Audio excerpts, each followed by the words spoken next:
மரங்களை நேசி. ஒரு நற்கதை. ஒரு சிறிய கிராமத்தில் முத்தையா என்ற விவசாயி இருந்தார்.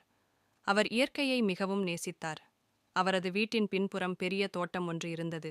அந்த தோட்டத்தில் பல வகை மரங்கள் இருந்தன. மாம்பழம், நாவல், வாழை, தேங்காய் மற்றும் பல அரிய மரங்கள். முத்தையாவின் மகன் கார்த்திக் நகரத்தில் படித்து வந்தான். ஒரு விடுமுறையில் வீடு வந்தான். முத்தையாவும் கார்த்திக்கும் விவாதம் தொடங்கியது. கார்த்திக்: அப்பா, இந்த மரங்களெல்லாம் நமக்கென்ன பயன்? இந்த இடத்தில் ஒரு பெரிய வீட்டை கட்டலாம். ஏசியே போட்டுக்கொண்டு வசதியாக இருக்கலாம். முத்தையா: இவையெல்லாம் நமக்கு உணவாகவும் காற்றாகவும் தந்த மரங்கள். இவை இல்லையெனில் நாம் எப்படி வாழ முடியும்? கார்த்திக்: அப்பா, இப்போது எல்லாம் தொழில்நுட்பம் வளர்ந்துவிட்டது. மரங்கள் முக்கியமில்லாமல் போய்விட்டன. முத்தையா சிரித்தார். அவர் ஒரு யோசனையை திட்டமிட்டார். அன்றிரவு அவர் கார்த்திக்கை தூங்கியவுடன் எழுப்பினார்.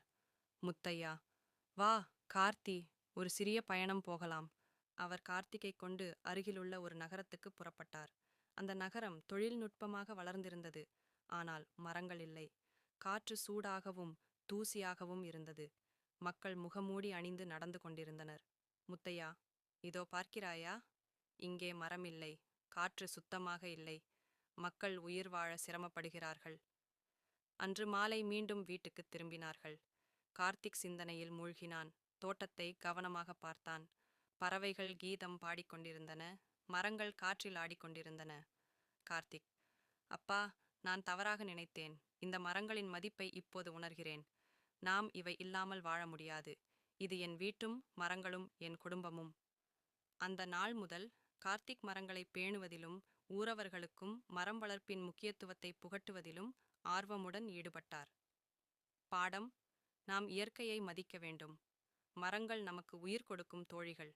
நம்மால் இயன்ற அளவில் மரங்களை வளர்த்து வருங்கால தலைமுறைக்கு ஒரு பசுமையான உலகத்தை வழங்குவோம்.